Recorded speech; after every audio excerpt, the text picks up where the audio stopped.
In this video, we are going to learn how to check for refrigerant leaks in an AC unit using nitrogen gas. Why is the nitrogen leak testing method used to check for leaks in an AC unit? When a refrigerant leak occurs in a unit, it is not always possible to identify the exact location of the leak using traditional methods. In such cases, the nitrogen leak testing method can be employed to pinpoint the source of the leak. But why nitrogen gas is used for leak detection in AC units? There are several reasons for using nitrogen gas. Nitrogen is an inert gas, meaning it is non-reactive. Since it is non-reactive, it does not react with any component in the AC equipment.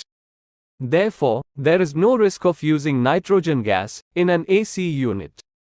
And nitrogen is a dry gas, meaning it contains very low levels of moisture.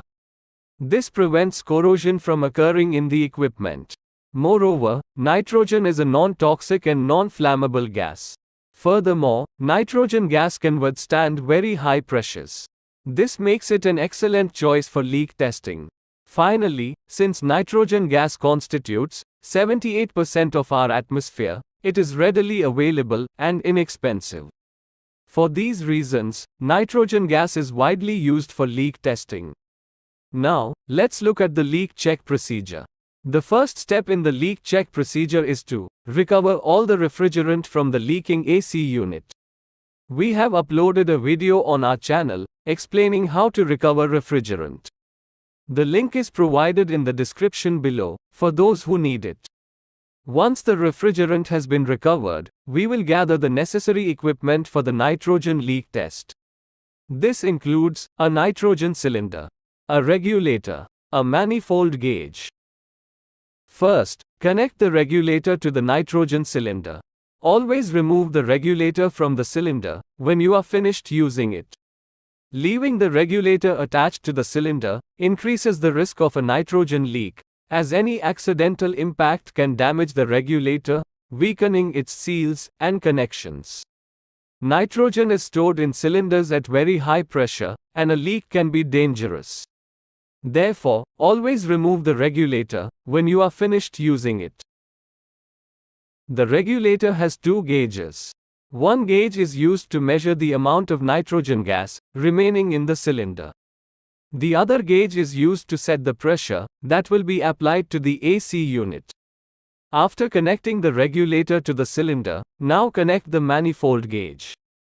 If the outdoor unit has connecting ports on both the low pressure and high pressure lines, connect the blue hose to the low pressure line and the red hose to the high pressure line.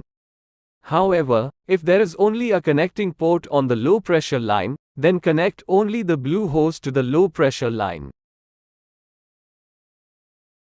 After connecting the blue and red hoses, connect the yellow hose to the outlet of the regulator. Now, open the cylinder. When you open it, you can check the pressure in the cylinder using the first gauge. Then, adjust the handle in the middle of the regulator clockwise to set the pressure that will be applied to the AC unit. In this case, we will set the pressure to 250 psi. Now, slowly open the valves on the blue and red hoses of the manifold gauge.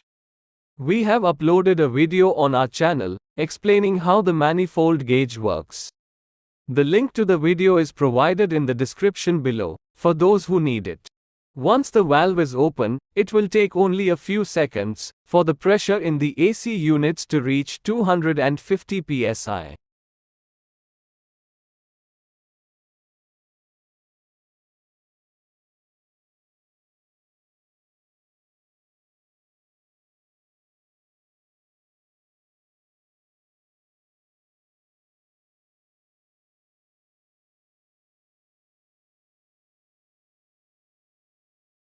Once the pressure gauge indicates 250 psi, close the valves on the red and blue hoses. Now, the AC unit is pressurized with nitrogen gas at 250 psi. Each AC unit has a maximum pressure capacity that must be observed during nitrogen leak testing. Exceeding this pressure can lead to damage to the unit's seals, gaskets, or other components, potentially causing new leaks or even equipment failure. Therefore, it's crucial to determine the appropriate pressure for nitrogen charging and adhere to that limit. Now, use soap bubbles to check for leaks at all joints. If there is a leak, when you apply soap bubbles to the area where the leak is suspected, many bubbles will form in that spot. This confirms the presence of a leak. An AC unit with no leaks should be held in pressure for at least 30 minutes.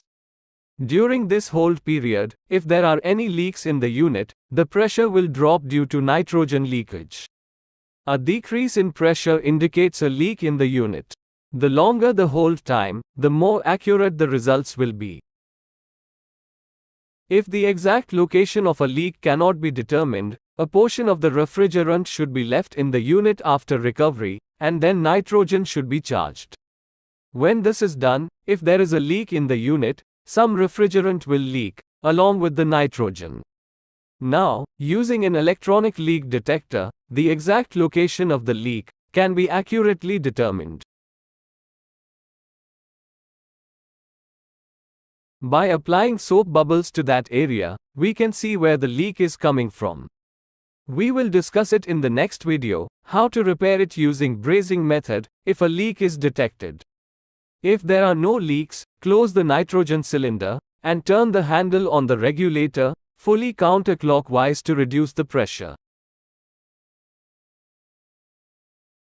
Then, remove the yellow hose from the regulator and slowly open the valve on low pressure line to release all the nitrogen gas. Next, vacuum the unit, recharge it with refrigerant, and run it. This is a detailed method of leak detection using nitrogen gas. If you have any doubts about this video, please ask in the comments section. If you find this video helpful, please share it with others. Don't forget to subscribe to our